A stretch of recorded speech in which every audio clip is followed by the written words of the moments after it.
মহোদয়, একটি বড় স্ক্যাম সামনে এসেছে। ভাইপোর সেবাশ্রয় ক্যাম্পে স্ক্যাম। ইতিমধ্যে আমাদের বিষ্ণুপুর পিএসএ একাধিক কেস আমাদের ফাইল হয়েছে, এফআইআর। এই এফআইআর এর ভিত্তিতে আমি আপনার প্রথমে অনুমতি চাইছি। আমি মুখটা হেজি করে দিয়েছি, কিভাবে ক্ষতি করেছে দেখুন। এই ছবিগুলো দেখুন। এই চিটিংবাজটা দেখুন, বাচ্চাটার হাত গেছে। দেখুন,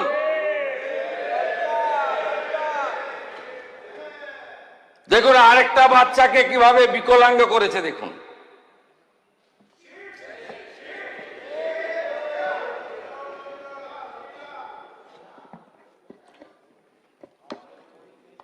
এই দিদির পাটা গেছে দেখুন।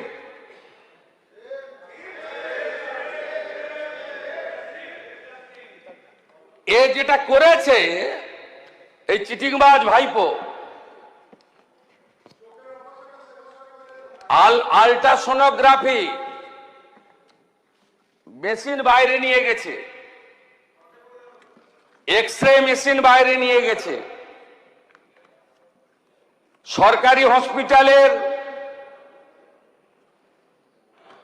ডাক্তারদের বাইরে নিয়ে গেছে, মেডিকেল কলেজের স্টুডেন্ট মুখ্যমন্ত্রীকে চিঠি দিয়েছে। মেডিকেল কলেজের স্টুডেন্ট ডাক্তার হতে পারে, চিকিৎসা করতে পারে? তো একবার ঢুকলে বেরোবে না। এ তো খুনের মামলা। একে কেউ বাঁচাতে পারবে না।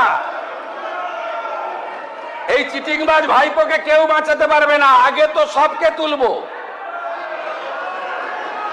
সব আল্ট্রাসোনোগ্রাফি মেশিন সিজ হয়েছে, সব এক্সরে মেশিন সিজ হয়েছে। দিলীপ মন্ডল তার গোডাউন থেকে এই সকল সেবাশ্রয় 25-এ ওষুধ সিজ হয়েছে, যেটা 21 সালের ওষুধ, এক্সপায়ারি ওষুধ দিয়েছে পেশেন্টদেরকে। গতকাল আমি একটি চিঠি পেয়েছি অধ্যক্ষ মহোদয়, মাননীয় মুখ্যমন্ত্রী পশ্চিমবঙ্গ সরকার মহাশয়, বিনীত নিবেদন এই যে আমি ডাক্তার রাজীব বিশ্বাস, diamond Harbour medical college radiology বিভাগে আরম্ভ চিকিৎসক হিসেবে নিযুক্ত ছিলাম। একজন জুনিয়র চিকিৎসক হিসেবে অভয়া আন্দোলনের সঙ্গে যুক্ত ছিলাম। অভয়া পরবর্তী সময় স্থানীয় নেতাদের প্রচ্ছন্ন মদতে কলেজের প্রিন্সিপাল স্যার এবং কিছু ছাত্রদের ঝামেলার ফলে আন্দোলনে থাকার জন্য হেনস্থার ভয় দিন কাটতে থাকে। আমতলা অডিটোরিয়ামে সেবাশ্রয় নিয়ে জানতে পারি সেই ক্যাম্পে ডিউটি করতে বলা হয়। একজন জুনিয়র চিকিৎসক হিসেবে নিজের সুরক্ষার কথা ভেবে আমি ডিউটি করি। পরবর্তীতে এসডিওর মাঠে মডেল ক্যাম্প ইউএসজি বিভাগ ডিউটি করার জন্য শামীম আহমেদ আমায় ডেকে পাঠান। হাসপাতালে ডিউটির অবসর সময়ে কিছু কিছু দিনে বাকি আর জুনিয়র চিকিৎসকদের মতো আমি শুধু ডিউটি করি। সেবাশ্রয় 2-এর সময় পড়াশোনা নিয়ে ব্যস্ত থাকার কারণে ন্যূনতম অংশগ্রহণ করি। আমি একজন জুনিয়র চিকিৎসক, আমায় ক্ষমা সুন্দর দৃষ্টিতে দেখবেন। আমার ভবিষ্যৎ সুরক্ষার্থে আপনার প্রতি আমার আবেদন। রাজীব বিশ্বাস। একাধিক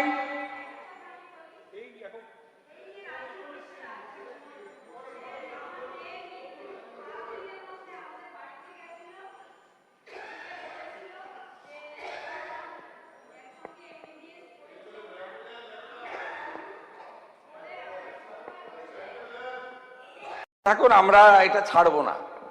কোনো ছাড়াছাড়ির সিন নেই, সুযোগও নেই।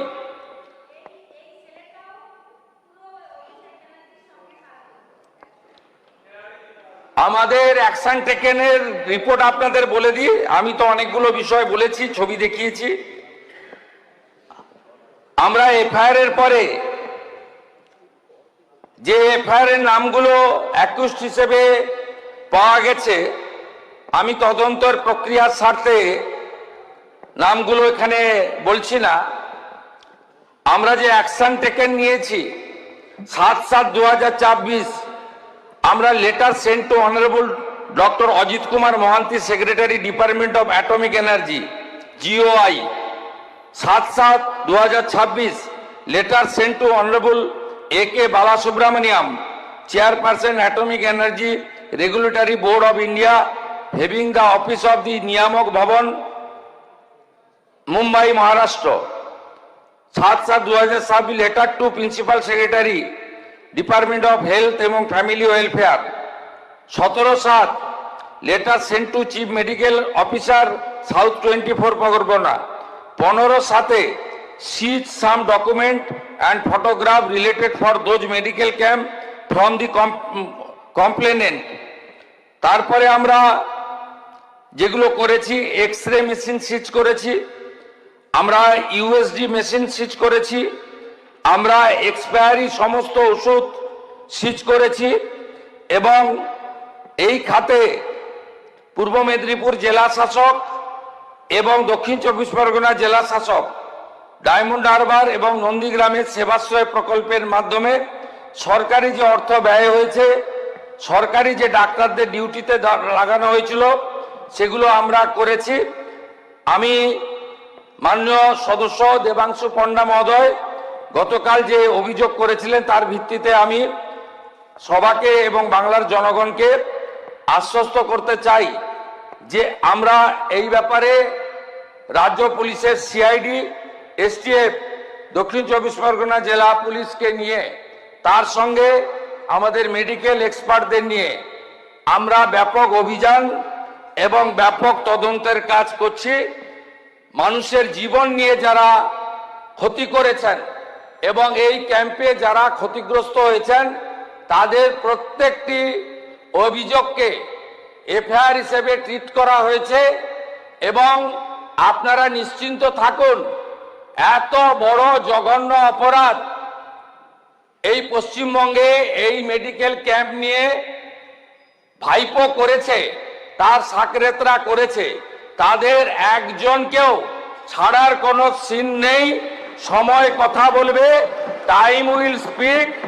আমরা আট ঘাট বেঁধে প্রস্তুতি নিয়ে সমস্ত তথ্য জোগাড় করে এভিডেন্স নিয়ে ভারতীয় ন্যায় সংহিতা অনুযায়ী কাজ করছি।